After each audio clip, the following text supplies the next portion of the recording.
যারা আমরা এখন মুরব্বী হয়ে গিয়েছি, আগের জামানায় দেখতাম মা এবং বাবা অথবা আপনজন আমাকে নিয়ে যেতেন, আপনাকে নিয়ে যেতেন ওস্তাদের সামনে, শিক্ষকের সামনে, যে হাড্ডিগুলো আমার আর মাংস বা গোশত আপনার। শিক্ষা দিবেন, পড়াবেন এবং এই ছাত্র শিক্ষা দীক্ষা আদব কায়দা সবকিছু আপনারা বাচ্চাকে শিক্ষা দিবেন। ছিল না এই ধরনের লেখাপড়া? বর্তমানে লেখাপড়া মা বাবা সেখানে যাবে, বলবে ওস্তাদ ওই যা লেখাপড়া করে করবে, ওকে অত শাসনের কোনো দরকার নেই। আবার কোনো মা বাবা যদি একটু গরম মেজাজে, আগেই বলে দিবে যে বেশি কিছু বলবেন না, তাহলে কিন্তু মামলা হবে। তাহলে আগের জগতের লেখাপড়া আর এই দিনের না লেখাপড়া গুলো দেখা যায় বেশ পার্থক্য। আগের ওস্তাদদের আমরা যতটুকু সম্মান করতাম, ইজ্জত করতাম, আপনি বলুন এই জামানার বাচ্চা যারা, ওরা কি ওস্তাদকে এরকম ইজ্জত এবং সম্মান ওরা করে না।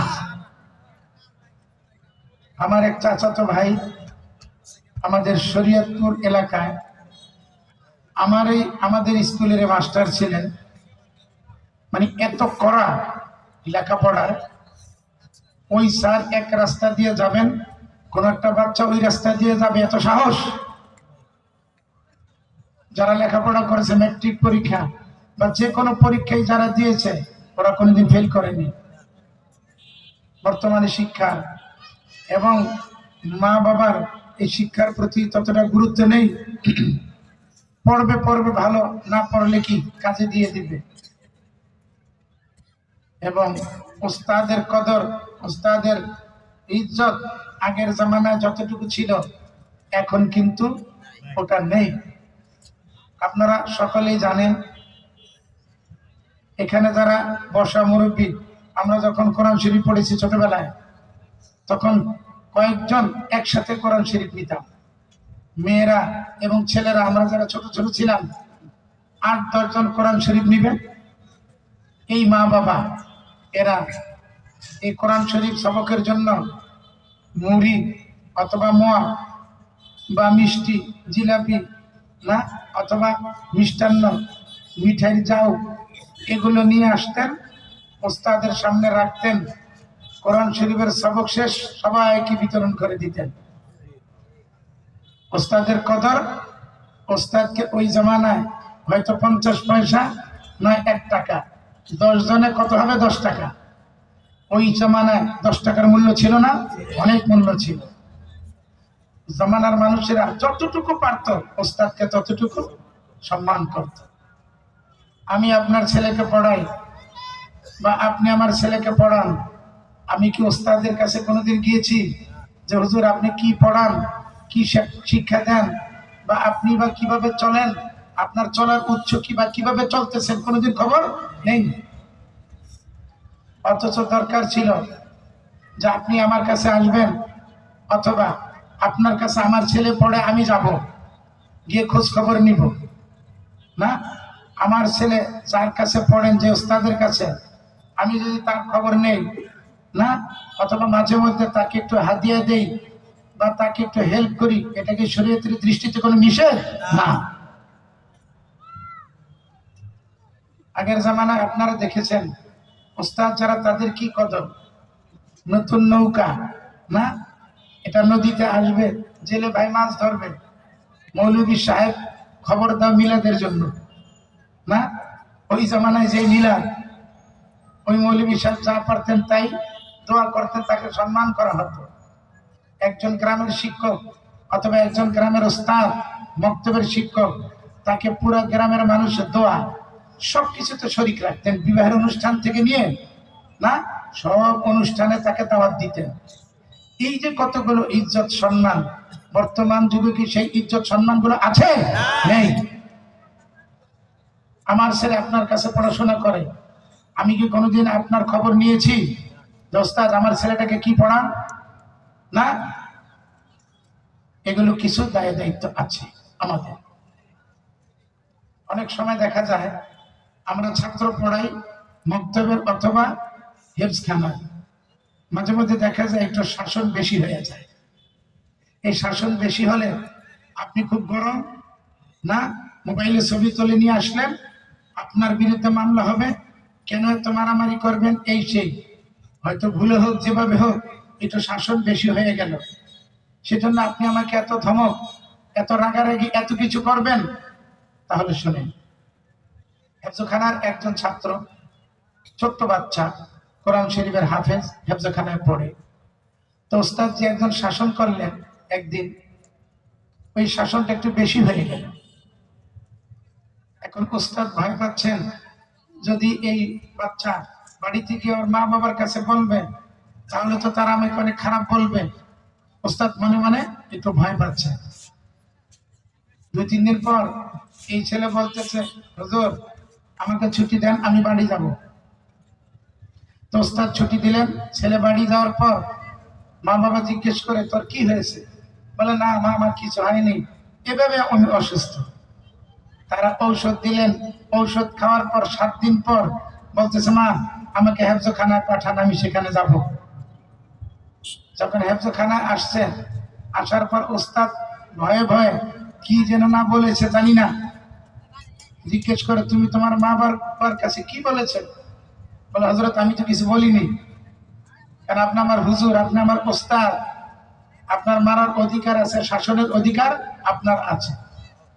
এই ওস্তাদ ছেলেকে দোয়া দিলেন, হে আল্লাহ, একটা শিশু বাচ্চা ওই ওর মা বাবার কাছে আমার বিরুদ্ধে কিছুই বলেনি, আমি দোয়া করলাম জামানার সবচেয়ে শ্রেষ্ঠ আলেম বানিয়ে দাও। সুবহানাল্লাহ।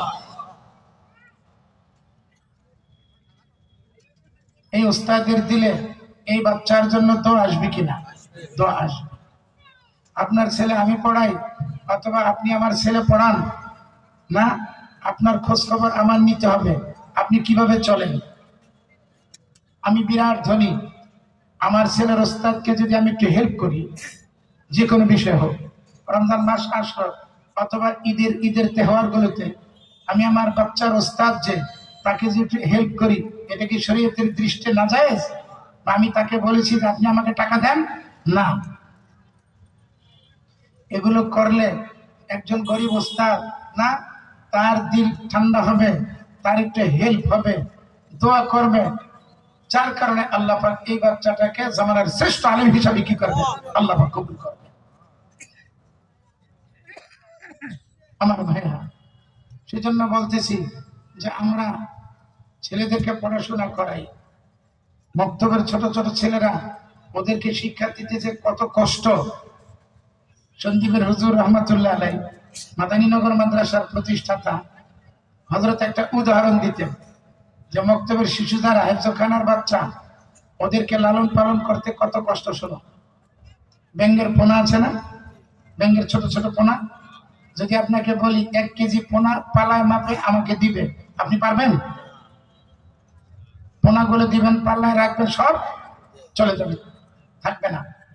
একজন ছোট বাচ্চা, মক্তব বা হেফজখানার ছোট একটা শিশু, অনেক ধরনের পেরেশানি, সারাদিন কত কিছু করে, তারপর এত কষ্ট সহ্য করে আমরা কি করে? বাচ্চাদেরকে লেখাপড়া করে।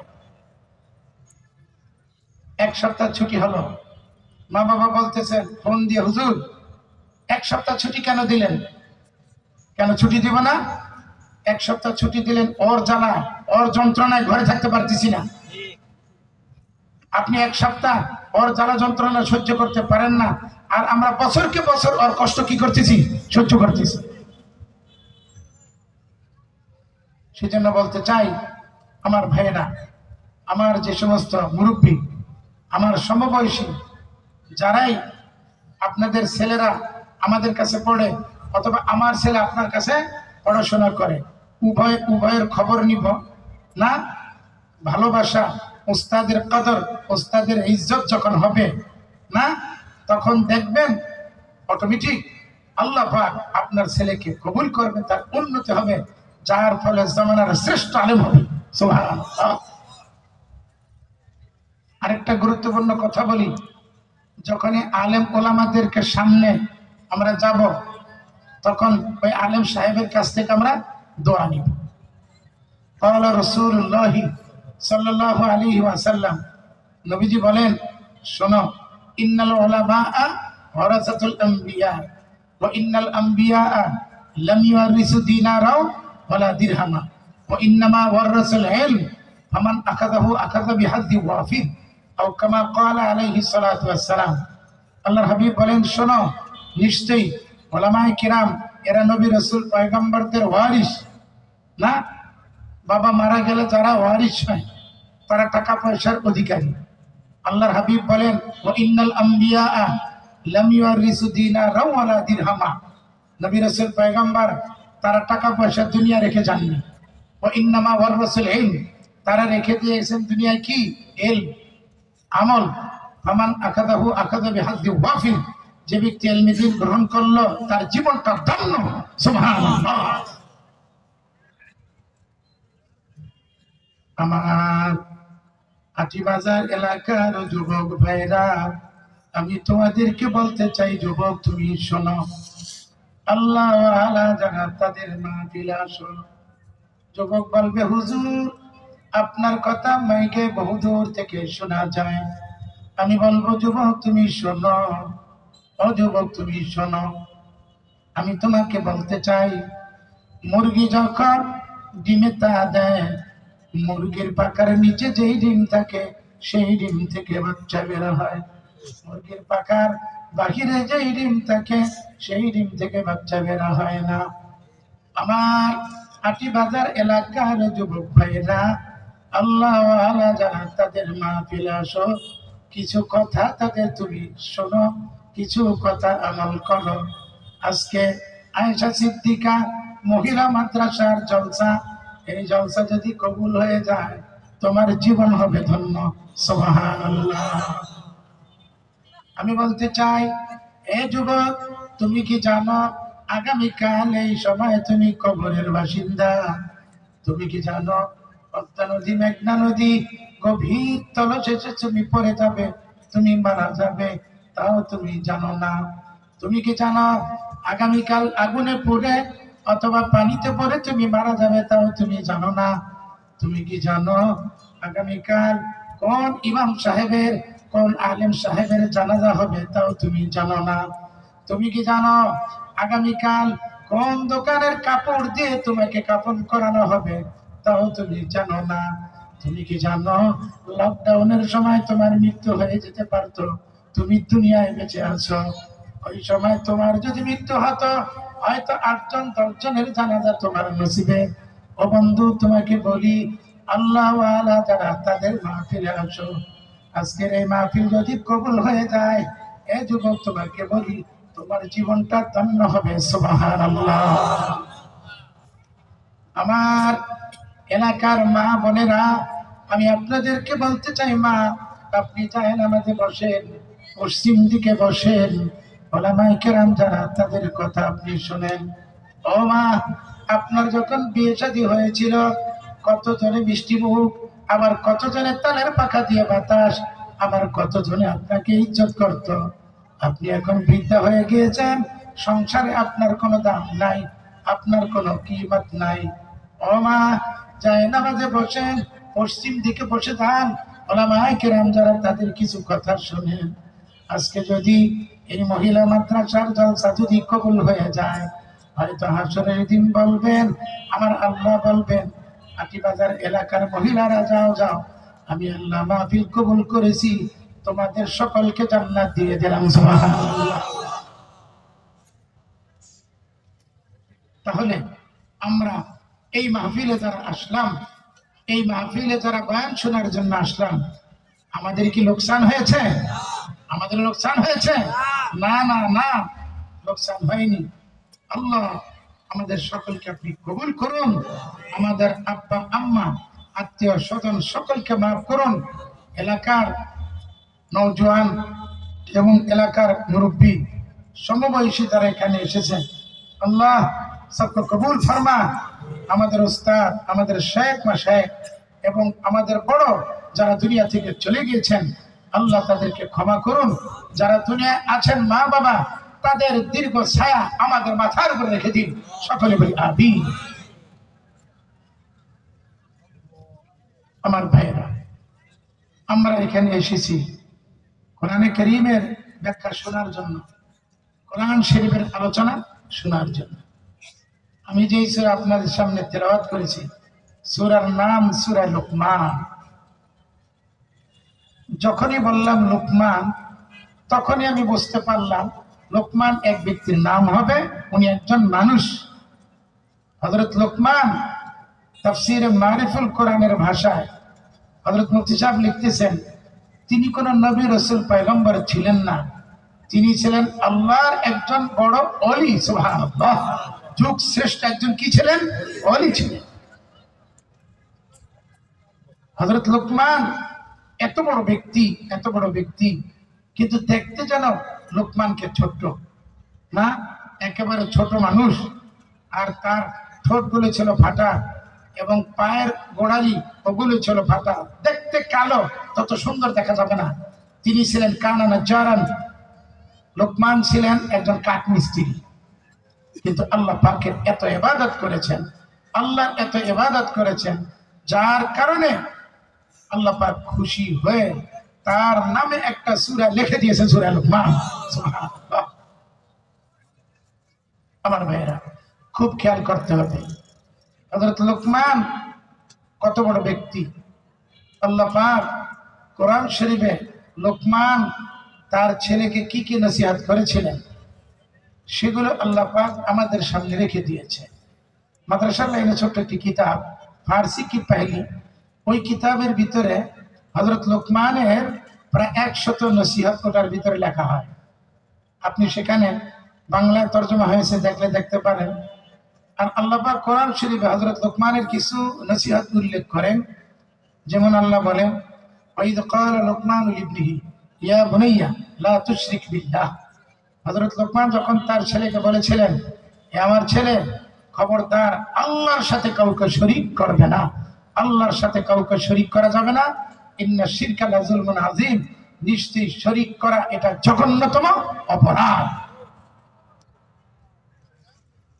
আল্লাহর সাথে শরীক করা এটা জঘন্যতম অপরাধ। প্রায় 40 বছর আগের কথা বলতেছি, যখন বাইতুল মুকাররম মসজিদের সিরাত মাহফিল, ওই সিরাত মাহফিলে যারা বক্তা ছিলেন, বয়ান করতেন, তাদের মাঝে একজন আমাদের মুরব্বী মোমেন সাহেব, তিনি হলেন আব্দুর রহমান জামি সাহেব। মৌলানা আব্দুর রহমান জামি সাহেব তৎকালীন একজন ব্যক্তি, আলেম। তিনি বয়ান করতেন ইসলামিক ফাউন্ডেশন সিরাত মাহফিলে। ওই সিরাত মাহফিলে মৌলানা আব্দুর রহমান জামি সাহেব উদাহরণ দিলেন, শিরিক করা কতটুকু জঘন্যতম অপরাধ জানো? এক লোক, এক ছেলে বিয়ে শাদী করলো, এখন তার বিবি আরেকজনের সাথে কথা বলে, আরেকজনের সাথে পরকিয়া। জামাই যখন দেখে এই অবস্থা, তখন তাকে সতর্ক করলে, দেখো তোমার বিয়ে কিন্তু আমার সাথে, আমার বিয়ে তোমার সাথে, তো এই ধরনের কাজ কিন্তু করা যাবে না, আরেকজনের সাথে কথা বলা যাবে না, পরকিয়া করা যাবে না। মেয়েটা বলতেছে, এবারের জন্য আমাকে ক্ষমা করে দেন, আমি আর এই ধরনের কোনো খারাপ কাজ করব না। তা স্বামী মাফ করে দিল। কিছুদিন পর যেই সেই জাবাল গর্দাত, জিবুল্লাত না গর্দাত, পাহাড় এক জায়গা থেকে অন্য জায়গায় চলে যেতে পারে, কিন্তু মানুষের অভ্যাসটা এত তাড়াতাড়ি যাবে না। কিছুদিন পর আবার ওই মেয়েটা তার যেই আসল মানুষ, তার সাথে কথা বলতে শুরু করে। ছেলেটা খবর পাওয়ার পর আবারও তাকে সতর্ক করে, দেখো আমি না বলেছি এগুলো করা যাবে না, তুমি কেন করলে? মেয়েটা মাপ চায়, আমি আর কোনদিন করবো না। তৃতীয়বার অবস্থা একই রকম। তখন ছেলেটা মেয়েকে হুঁশিয়ার করে দেয়, দেখো এই ধরনের আর করা যাবে না। আমি আপনাদেরকে বলি, এই মেয়েটা যে কাজগুলো করতেছে, এটা কি স্বামীর মনে আঘাত আসে না? স্বামী কি দুঃখ পায়নি? আব্দুর রহমান জামি সাহেব বলেন, শোনো, আল্লাহ পাক তোমাকে আমাকে সৃষ্টি করেছেন, এই নদ নদী বৃক্ষ লতা সমস্ত কিছু আল্লাহ সৃষ্টি করেছেন কাদের জন্য? মানুষের জন্য। তিনি এত মহান, তিনি তোমাকে সৃষ্টি করেছেন, আমাকে সৃষ্টি করেছেন। যখন আমরা একদম ছোট ছিলাম, মায়ের কোলে দুধ খেতে পারতাম না, একদম সাধারণ একটা বাচ্চা শিশু ছিলাম, তখন তিনি আমাকে জানিয়ে দিয়েছেন, এটা কিন্তু তোমার মায়ের দুধ, এটা তুমি পান করো। ভালো রাস্তা খারাপ রাস্তা সবই আল্লাহ পাক আমাদেরকে দেখিয়ে দিয়েছেন। এখন আমরা যদি আল্লাহর সাথে কাউকে শরীক করি তাহলে এটা নিমক হারামি হবে না? অবশ্যই হবে। কারণ এত কিছু করার পর যার নিমক হারামি তুমি করো, এত কিছু দেওয়ার পর যার সাথে শরীক করো, ওই পুরুষের যেমন খারাপ লাগে এর চেয়ে বেশি আমার আল্লাহর কাছে খারাপ লাগে। এই জন্য বলতে চাই, খবরদার খবরদার, শিরকি গুনাহ কঠিন গুনাহ। আজকাল এক ধরনের মানুষ আছে যে কবর দেখলে তাদের হুঁশ থাকে না, আর কবরের উপরে যদি দেখি কি লাল কাপড় তাহলে তো বেহুশ হয়ে যাবে। তাদের ধারণা, তাদের আকীদা কি যে এই কবরকে সিজদা করা যাবে, এই কবরের ভিতরে যিনি আছেন উনি আমার ভালো মন্দ দেখতে পারবে। কথাটা ঠিক না, কারণ ভালো মন্দ সব কিছু দেখার মালিক কে? আল্লাহ। তিনি আমার সব কিছু করবেন, তিনি আমার সব কিছু করবেন, তিনি হলেন আমার আল্লাহ, আমার রব। সুতরাং সিজদা করব কাকে? আমার রবকে। সিজদা করব কাকে? আমার আল্লাহকে। অনেকে আছি আমরা কবর দেখলে আমাদের হুঁশ থাকে না, না দেখলে ওভাবে গিয়ে সিজদা, যখনই আপনি সিজদা করবেন সাথে সাথে আপনার ঈমান হারা হয়ে পড়বে। যখনই সিজদা করবেন সাথে সাথে আপনি মুশরিক হয়ে যাবেন। যখনই সিজদা করবেন মুশরিকের সাথে আপনার মুসলমান মহিলা বিবির সাথে আপনার কোনো সম্পর্ক থাকতে পারে না। বিশেষ করে মহিলা যারা, তারা একটা কবর দেখলে অথবা মাজারে মাজারে যায়, মাজারে গিয়ে কবর দেখলেই কি সিজদা, বাবাকে সিজদা করে। খবরদার খবরদার, একমাত্র সিজদার মালিক কে? আল্লাহ। মহিলারা আছে স্বামীর অনুমতি ছাড়া, অনেক অনেক মহিলারা আছে তারা মাজারে মাজারে গিয়ে ঘোরে না, আবার তারা স্বামীর কমান মানে না, আছে না অনেকে? খবরদার খবরদার, আপনি যার কাছে যাবেন সে আপনার কি হয়? এর চেয়ে বড় পীর যে আপনার বাবা আপনার মা, আরো বড় পীর সবচেয়ে আপনার স্বামী। স্বামীর কথা রেখে আপনি যাচ্ছেন কোথায়? এগুলো খেয়াল করতে হবে। খবরদার খবরদার, আপনি চেয়ারম্যানের মেয়ে, মন্ত্রী minister DG IG OC SP সাহেবের মেয়ে, তাতে কি হয়েছে? আপনার স্বামী তো স্বামী, স্বামীর অনুমতি ছাড়া বাহিরে যাওয়া যাবে না। খবরদার, এই কবর দেখলে সিজদা এই ধরনের আমরা করব না। সাবধান, একমাত্র উবুদুল্লাহ ওয়ালা তুশরিকু বিহি শাইআ, एक अल्लाह की इबादत करो और उसके साथ किसी को शरीक मत करो। एक আল্লাহর ইবাদত হবে, আল্লাহর সাথে অন্য কাউকে শরীক করা যাবে না। সাবধান। মানুষেরা কত ভুল ভ্রান্তির ভিতরে। একবার মাওয়া থেকে ঢাকা আসবো, যাত্রাবাড়ি মাদ্রাসায় যাবো, আমাদের মাদানীনগর মাদ্রাসায় বাসে উঠলাম। অর্ধেক রাস্তা আসার পর ড্রাইভার সাহেব আস্তে গাড়ি স্লো করে দিলেন। স্লো করে ওদিকে ফিরে এভাবে কালকে যেন এভাবে চুমু দিচ্ছে। জিজ্ঞেস করলাম, ভাই কি ব্যাপার? বলতেছে, হুজুর এখানে একটা মাজার আছে, কবরও আছে, এই কবরওয়ালাকে আমি সম্মান করলাম। সকলে বলি নাউজুবিল্লাহ। আমি বললাম, ভাই কবরওয়ালাকে সম্মান করলেন, আপনার মা বাবাকে কোনোদিন সম্মান করেছেন কিনা? অথচ মা বাবা এই জগতের সবচেয়ে শ্রেষ্ঠ পীর কে? আমার মা এবং বাবা। বলে না, তাহলে আপনার কি? বলে, আমার একটা ধারণা যে এই কবরের ভিতর আছে আমার পীর, সে নাকি আমাকে পার করে দিবে, সে আমার ভালো মন্দর খোঁজ খবর রাখে, সবকিছু করতে পারে। সকলে বলি নাউজুবিল্লাহ। ওই কবরওয়ালা কিছু করতে পারবে? কবরওয়ালার কোনো ক্ষমতা আছে? কবরওয়ালার কোনো শক্তি আছে? না। তাহলে সিজদা করব একমাত্র কাকে? আল্লাহকে সিজদা করব। আল্লাহ ছাড়া অন্য কাউকে সিজদা করা। আমার এলাকার মা বোন যারা, আমি মা তোমাকে বলে যাই, আমার বোনেরা তোমাদেরকে বলে যাই, খবরদার খবরদার, স্বামীর সাথে এমন কোন কারবার করবে না, স্বামী বেজার হয়ে যাবে, স্বামী বেজার হয়ে যাবে। আমার মা, আমার বোনেরা, তুমি যদি মারা যাও অথবা তোমার স্বামী যদি মারা যায় আর তোমার প্রতি যদি রাজি খুশি থাকে, তুমি মারা গেলে তোমার স্বামী রাজি এবং খুশি। আল্লাহর হাবিব বলেন, আমি নবী ঘোষণা করলাম, যা মহিলা যা, তুই সরাসরি জান্নাতে যা। সুবহানাল্লাহ। তাহলে এই ধরনের পীর, এই ধরনের ভণ্ড পীর যারা, না, যাদের আকীদা যে এরা কিছু করতে পারে, নামাজ পড়ে না, রোজা রাখে না, না শরীয়ত মোতাবেক চলে না, হজে যাবে তাও যাবে না, যাকাত দিবে তাও দিবে না, 5 ওয়াক্ত নামাজ পড়বে তাও পড়বে না, বেগানা মহিলাদেরকে নিয়ে এক জায়গায় বসে বসে আড্ডা দিবে, বলেন এরা কি শরীয়তের খাঁটি পীর হতে পারে? কোনোদিন হতে পারে না। আরেকটা কথা মনে আসলো, আল্লাহ রসুলের কথা, قال رسول الله صلى الله عليه وسلم انا خاتم النبيين لا نبي بعدي, আমি শেষ নবী, আমার পরে আর কোন নবী আসবে না, আমার পরে আর কোন নবী নাই, আমার নবীর পরে কোন নবী নাই, শেষ নবী মুহাম্মদুর রাসূলুল্লাহ সাল্লাল্লাহু আলাইহি ওয়াসাল্লাম।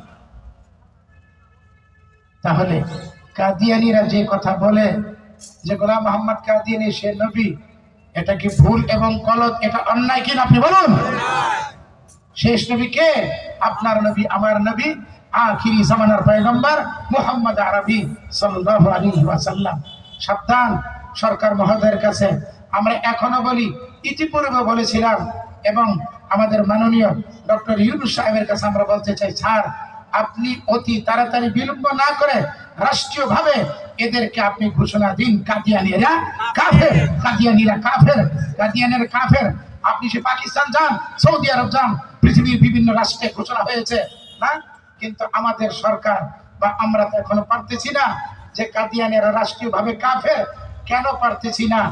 আমরা মুসলমান তৌহিদি জনতা, আমরা সকলে আমাদের দাবি কাদিয়ানীদেরকে রাষ্ট্রীয়ভাবে কি হবে? কাফের ঘোষণা করতে হবে। আপনারা সকলে রাজি আছেন কিনা? আল্লাহ সবকে কবুল ফরমায়। আমিন। আমার ভাইয়েরা, আমি সূরা লোকমান আপনাদের খেদমতে তেলাওয়াত করেছি, সূরা লোকমানের শেষ অংশ। আল্লাহ পাক বলেন, ইন্নাল্লাহা ইনদাহু ইলমুস সাআহ ওয়া ইউনাজ্জিলুল গায়ব ওয়া ইয়ালামু মা ফিল আরহাম ওয়া মা তাদরি নাফসুম মাযা তাকসিবু গাদান ওয়া মা তাদরি নাফসুম বিআইয়ি আরদিন তামুত ইন্নাল্লাহা আলিমুন খবীর। আল্লাহ পাক বলেন, দুনিয়ার মানুষেরা শোনো, তোমাদেরকে বলি তোমরা শোনো। আল্লাহ পাক বলেন, আমি 5টা জিনিসের খবর রাখি, 5টা জিনিসের খবর আমি আল্লাহ বলতে পারি, পৃথিবীর কেউ বলতে পারে না। সুবহানাল্লাহ। এমনকি নবী রাসূল পয়গম্বর যারা, তারাও বলতে পারেন না। একমাত্র 5টা জিনিসের খবর আমি আল্লাহ বলতে পারি। সুবহানাল্লাহ। আল্লাহ বলেন, ইন্নাল্লাহা ইনদাহু ইলমুস সাআহ, শোনো দুনিয়ার মানুষেরা, কিয়ামত কখন হবে, কোন দিন হবে, কয়টা বাজে হবে, আমি আল্লাহ ভালো জানি, পৃথিবীর কেউ বলতে পারে না, কেউ বলতে পারে না।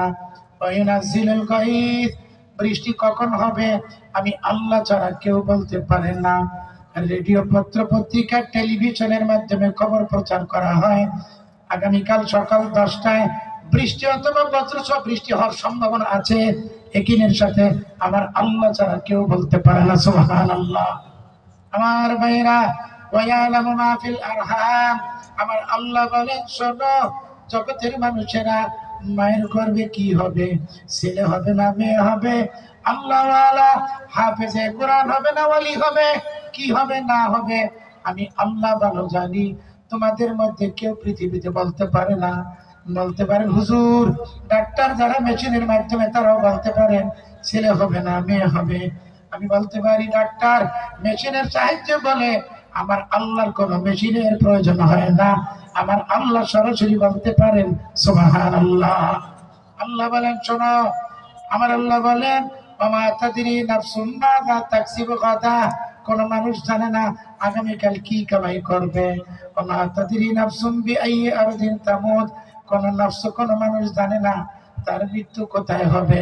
আল্লাহ বলেন, 5টা জিনিসের খবর, 5টা জিনিসের এল আমি আল্লাহ জানি, পৃথিবীর আর কেউ বলতে পারে না। সুবহানাল্লাহ। কিয়ামত কোন দিন হবে, কখন হবে, কে ভালো বলতে পারেন? আল্লাহ। আপনারা দেখেছেন, শুনেছেন, বেশ কয়েক বছর হয়, প্রায় 20-22 বছর হবে, একটা খবর গুজব ছড়িয়েছিল আগামী কিছুদিনের ভিতরে কিয়ামত হবে। রেডিও, পত্র, পত্রিকায়, এমনি ভাবে মিডিয়া সবগুলো প্রচার, কিয়ামত হবে। আপনারা সকলে বলেন কিয়ামত হয়েছিল? হয়েছিল কিয়ামত? তাহলে বোঝা গেল কিয়ামতের খবর মানুষেরা বলতে পারে না, কিয়ামতের খবর কে? আমার আল্লাহ একমাত্র বলতে পারেন। সুবহানাল্লাহ। দেখেন, তবে নবী আলাইহিস সালাতু ওয়াস সালাম বলেছেন, শোনো, আমিও বলতে পারি না কিয়ামত কখন হবে, তবে আমার উম্মত যারা তোমাদের সামনে রেখে গেলাম কিয়ামতের কিছু আলামত, কিছু আলামত, আল আলামাতুল কুবরা, কিছু আছে আল আলামাতুস সুগরা, কিছু আছে বড় আলামত, কিছু আছে ছোট আলামত। এগুলো যখন প্রকাশ পাবে আস্তে আস্তে কিয়ামত ঘনিয়ে আসবে, কিয়ামত হয়ে যাবে। সুবহানাল্লাহ। কিয়ামতের ছোট ছোট আলামত, এর মাঝে একটা আলামত হলো ঘূর্ণিঝড় এবং আপনার এই ভূমিকম্প। ইদানিং এই শুক্রবারের আগের শুক্রবার বাংলাদেশে সকাল 10টা 40 ভূমিকম্প হয়েছিল না? বলুন আপনার হয়েছিল কিনা? কত বড় ভূমিকম্প! যদি আর 4-5 সেকেন্ড থাকতো তাহলে অনেক ক্ষয়ক্ষতি হইতো কিনা? বহু কিছু ক্ষয়ক্ষতি হয়ে যেত। এবং এর পরবর্তীতে ঢাকা, গাজীপুর, এমনিভাবে নরসিংদী, বিভিন্ন এলাকায় এই ভূমিকম্প না, ভূমিকম্পগুলো আসলে আল্লাহ পাক কোরআন শরীফে বলেন, যাহারাল ফাসাদু ফিল বাররি ওয়াল বাহরি বিমা কাসাবাত আইদিন নাস। জমিনের ভিতরে যত খারাপ, যত ধরনের খারাপ, অন্যায়, অবিচার এবং সবগুলো এগুলো তো তোমাদের হাতেরই কামাই। তাহলে আমরা গুনাহ ছেড়ে দিব, অন্যায় করব না, ব্যভিচার করব না। মা বোন যারা, আপনারাও নিজেরা সুন্দরভাবে পর্দা পুশিদার থাকবেন, খাস পর্দা করবেন এবং আমরা গুনাহ ছেড়ে দেব। আপনারা সকলেই জানেন হযরত ইউনূস আলাইহিস সালামের কওম যারা, তাদের কাছে না আযাব চলে আসবে, কিন্তু মানুষেরা আল্লাহর কাছে এত কান্না করতেছিল, এত কান্না করেন, কান্নার ফলে আল্লাহ পাক তাদের আযাবকে তুলে দিয়ে দেন, সরিয়ে দেন। তাহলে আমরা যদি কান্নাকাটি করি আল্লাহ পাকের দরবারে, তাহলে আল্লাহ পাক আমাদের থেকে এই ধরনের খারাপি, ভূমিকম্প, এই সেই সব কিছু আমাদের সামনে থেকে নিয়ে যাবেন। আমরা সকলে রাজি আছি না? অনেক ভাইদেরকে দেখা যায়, অনেক যুবক ভাইরা, অনেক ভাইরা যারা আমরা দাড়িগুলো কাটি, ক্লিন শেভ করি, খবরদার, এটা কিন্তু জঘন্যতম অপরাধ, এটা কিন্তু আপনার কবিরা গুনাহ। দাড়ি রাখনা সুন্নত মুআক্কাদা, বলকে ওয়াজিব হয়, দাড়ি রাখাটা ওয়াজিব না। খবরদার, খবরদার, আমরা দাড়িতে খুর দিব না, লাগাবো না। আমি দাড়িগুলো রাখবো, নবীর সুন্নাত। আপনার কাটতে মনে চায়, আপনি এক মুষ্টির বাহিরে যদি মনে চায় কাটেন, কিন্তু এই যে একটা কবিরা গুনাহ, দাড়ি কাটলে, ক্লিন শেভ করলে এটা 24 ঘন্টা গুনাহ হবে। ঘুমিয়ে থাকবেন গুনাহ, চলতেছেন ফিরতেছেন গুনাহ। যদি মারা যায় তাহলে হাসরের দিন এই অবস্থায় আমার করতে হবে। আমি কি নবীর সামনে দেখা দিতে পারবো? না, না। খবরদার, খবরদার। আল্লাহ, আমরা যে কথাগুলো বললাম, আল্লাহ আমাদের সকলকে আমল করার তৌফিক দান করুন। রাত প্রায় 11টার কাছাকাছি, এখন শীতকালের রাত 11টা অনেক রাত।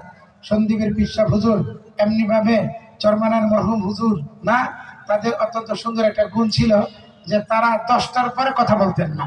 কারণ 10টার পরে কথা বলা মানে কি, ফজরের নামাজ ঠিক মতো পড়া যাবে না। ওয়াজ নসিহত এটা শোনা মুস্তাহাব কাজ, কিন্তু আমার ফজরের নামাজ, নামাজ তো 5 ওয়াক্ত নামাজ ফরজ, সেটা তো আমার ফরজ, ওটা তো আমার দায় দায়িত্ব। কি বলেন আপনি?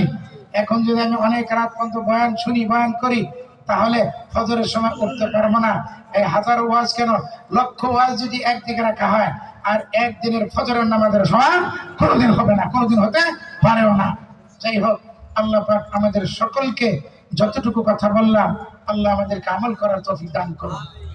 আমার ভাইয়েরা, এই যে একটা মাদ্রাসা না, মাদ্রাসাটা যেভাবে হোক, ছাত্রীদের হোক, আপনাদের দান দক্ষিণায় হোক, যেভাবে হোক না কেন, এই মাদ্রাসাটা চলতেছে না।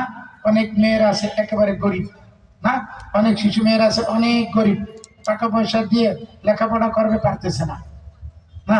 সেজন্য আমি আপনাদের কাছে এই মাদ্রাসার জন্য আবদার করব, যে যতটুকু সম্ভব আমরা এই মাদ্রাসার জন্য না কিছু করব, যে যতটুকু পারি। আল্লাহর হস্তে মাদ্রাসার জন্য দিয়ে যাব।